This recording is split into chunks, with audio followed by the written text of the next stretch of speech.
Today I want to speak to something that has frustrated me a lot and even made me a bit sad in this COVID era. So that would be over the last 2 to 3 years. I've watched a lot of really smart people, some even heroes of mine, and I think heroes of a lot of people, regress and regress by a lot.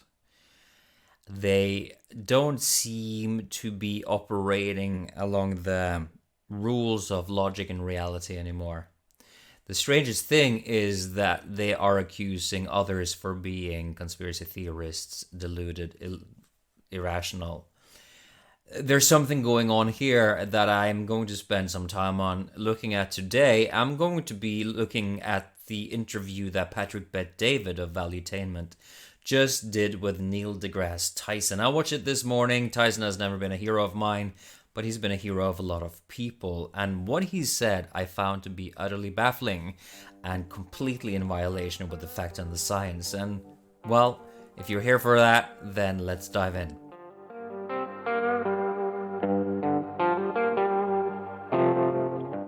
I think for me, it was the trigonometry podcast interview with Sam Harris last year that really drove it home to me with full force, just how far some of our heroes have fallen. The way that he presented on that interview gave me the impression of a man who had been utterly possessed by, shall we call it, the spirit of Donald Trump. And I really want to pick apart what is going on with these guys, women too, that is having them lose their mental faculties to such a great extent. So let's dive into the interview here. From what we knew at the beginning of COVID to what we know today, what do we know about the vaccine today that we didn't know while we were all testing it in America, taking it? What have we learned now? What do you mean testing it on America? There were tests before it was released. 9 months is not a long time to test. No, but it was tested. Yeah, but 9 months, the average is 30. The average is 5 to 10 years. I mean, 9 months is not enough. Okay, so you have to say, test. No, you have to ask. Hold on. It was tested in trials. Okay. By the way, I'm not claiming to be the expert on all this. I read all the same things you have, but I'm a scientist, so I read it as a scientist. Okay? I am a scientist, so I read it as a scientist, but you, who are not a scientist, cannot read it as a scientist, so you better defer to my authority because clearly I know more here. Now, this kind of taking of rank, I don't respect it. Bring the facts, bring the knowledge, bring a natural sense of gravitas and authority, and I'm all yours. But just don't drop your titles and assume that we're going to grovel because of it. Okay? There were trials. That's what the point of phase 1, 2, 3 trials are all about. They are tested enough to get data on how to then advise the larger population. Yes, it was tested. For you to say it wasn't tested is a gap between your awareness and understanding how things work and what actually happened. It was tested. If you want it to be tested on millions of people instead of thousands, you can put in for that. You can say, I don't want this unless it's millions. That's okay. Totally fine with me. Okay. I'm okay with that. That's fine. So based on that, do you say, let's keep testing it while the virus keeps spreading? Okay? Right. So this is the contest between the information you have available to you at that moment and what's going on outside the lab. People are dying. Hospitals are becoming overloaded. So what he's getting at is that whatever is happening inside of the laboratory of Pfizer and Moderna is more reliable, is safer than whatever would happen if you kept that laboratory out of the picture, shall we say. So a world with a vaccine by default is better than a world without it. Of course, in his world, it was tested. We know now that really those tests were shoddy at best, dangerous at worst. This is a very strange way of looking at the world, that the science is kind of settled before there is even enough time to actually safely determine the impact and consequences of the vaccine.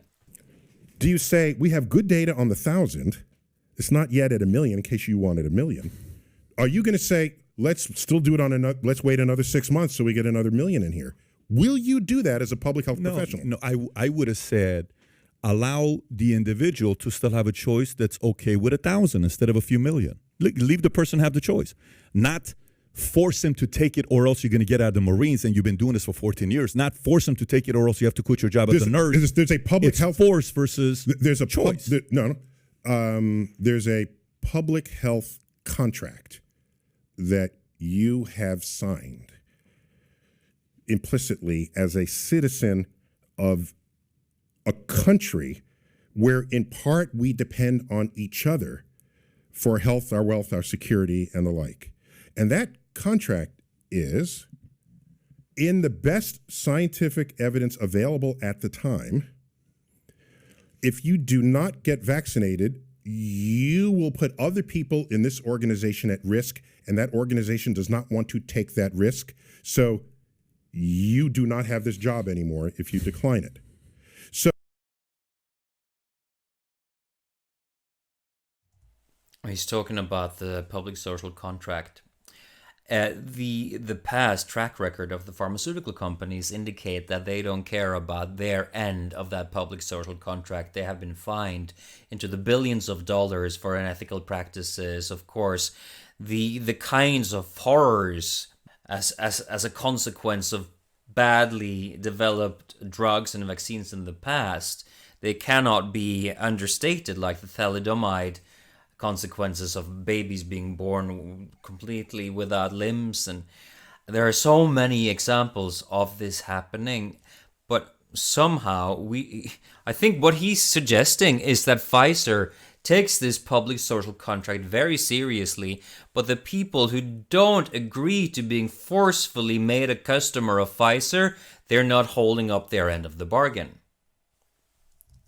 So with any public health decision, there has to be a consequence to you not participating in that social contract. Is it your job? In some cases, it was.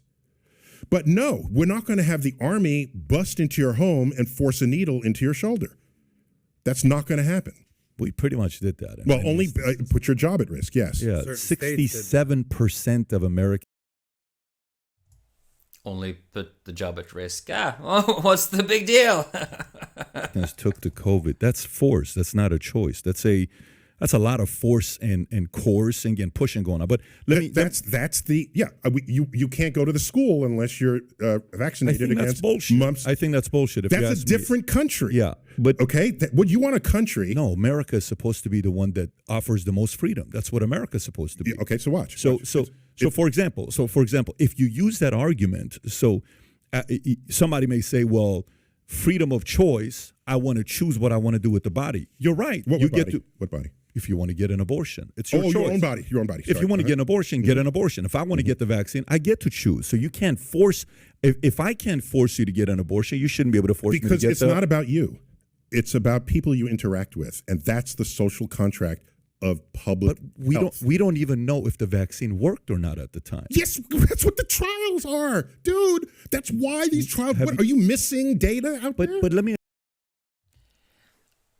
When I look at his body language here, I don't see somebody that I respect. I mean, this waving of his arms and these exasperated outbursts, they indicate to me that this guy really doesn't have a strong argument, because this is how I look when I want to win a debate and I don't have an argument.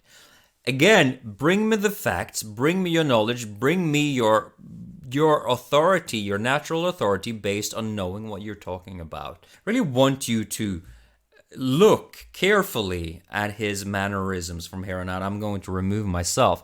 Just observe the body language, because he is shaking all over. He's like quivering. I don't know if he's just stressed or if he's suffering from some neurological disorder, but there's something going on with him. Let me ask you a question. Are we saying only one type of scientists are right? No, we're saying that the system in place. The 16,000 that signed that. No. The system in place to test vaccines, there's an entire system that's in place. That with review boards and all of this, and the average, that's in place. Now you can say what you can say is, I have a better idea than all these review boards and all these agencies and the CDC. I have a better idea. Here's what you should do. And that would have made everything better. Okay, you can put forth that idea. But what I'm saying is, in a case where you can contaminate someone else, it's not about you. Yeah, I think we'll end it there for now. Just that last statement, if you can contaminate somebody else, it's not about you.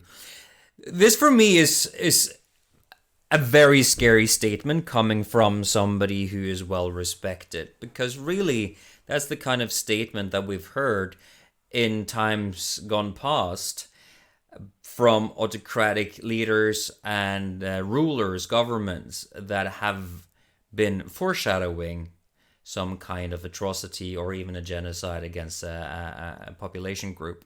This idea of somebody being a pest central, carriers of bacteria or germs, and being a danger to the community. I mean, in theory, situations like that can, of course, exist, but there is no data, no scientific evidence whatsoever that it's the case in this situation with the vaccinated versus the unvaccinated. So let's just ensure that we have actual proof and backing of that statement. So let me go to another video here. Was the Pfizer COVID vaccine tested on stopping the transmission of the virus before it entered the market?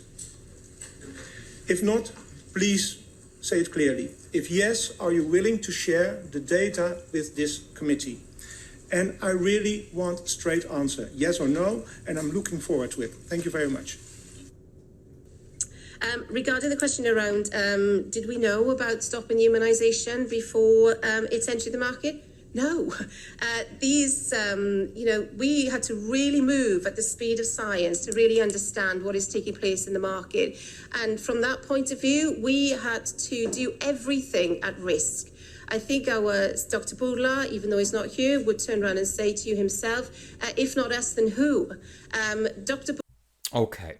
So this is a Pfizer executive that basically indicates, if I understand it correctly, that they didn't test this vaccine for transmissibility up front. And so all of the claims that taking it would stop it from spreading were based on a lie. Why is it happening? That's what I'm interested in knowing.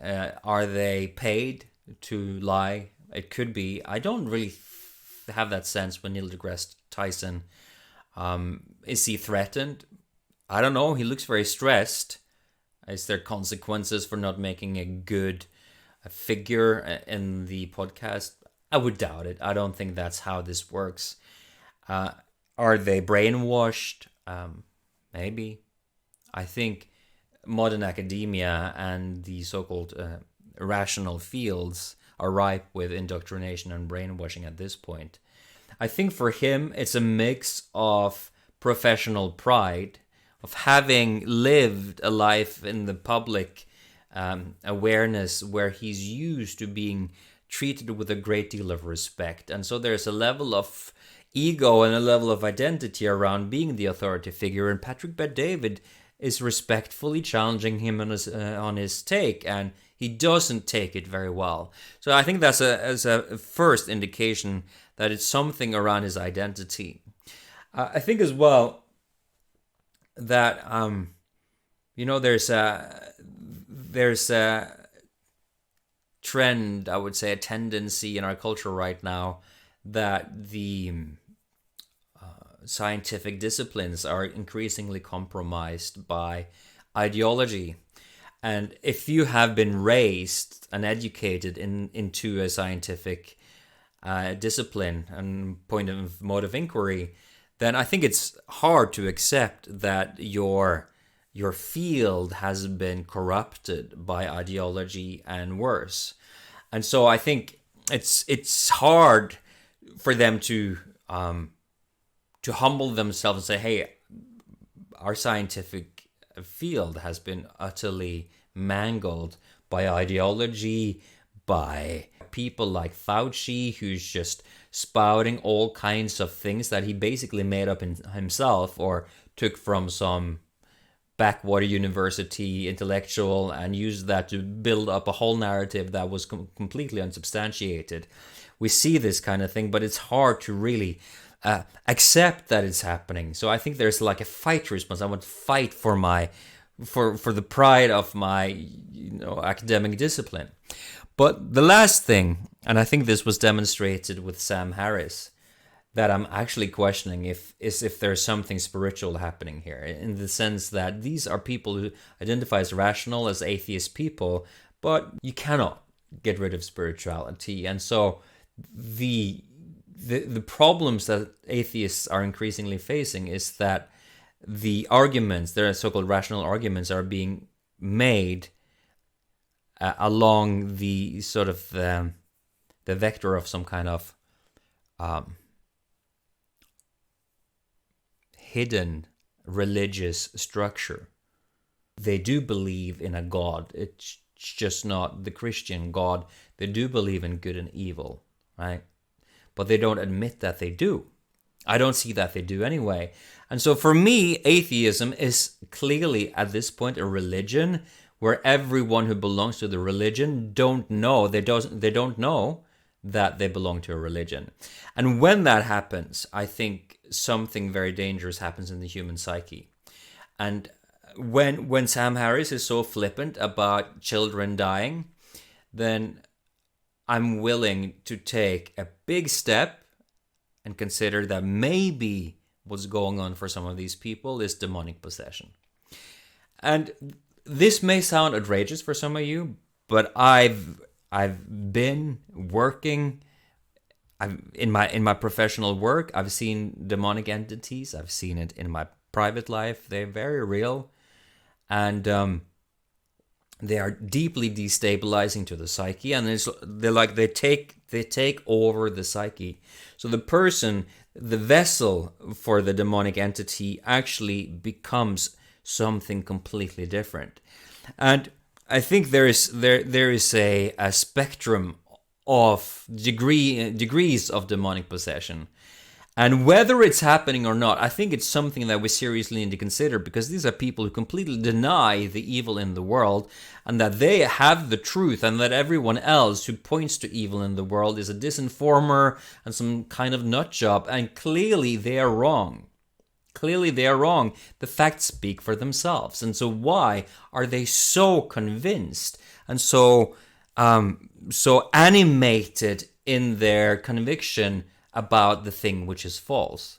Something to consider. It may be a little far out there for some of you, but I have been going there recently as I've been seeing how far some of these people have fallen.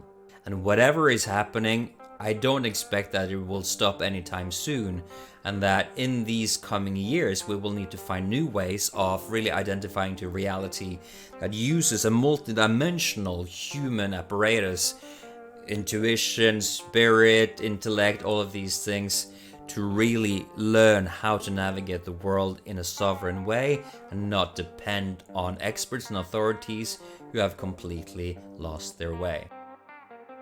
One more thing before I end. If you're interested to know more about the kind of work that I do with men in the personal growth and transformation field, you are very welcome to the Ground and Glory transmission on the 22nd of January, where me and my colleague Tess van der Putten, who's been working with me and for me inside some of the men's memberships, we're going to present to you the things that I have learned about masculinity, about the world, about sovereignty over these last 2 years of laying a bit low.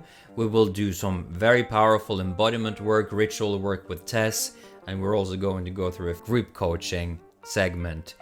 All of this is a journey through the work that I do. These 3 hours will be like a full tasting menu of the work, and you are so welcome to join us there. Just use the link below here, and I'll see you on the 22nd of January, 7 p.m. Central European, 1 p.m. Eastern, for 3 hours. I hope to see you then.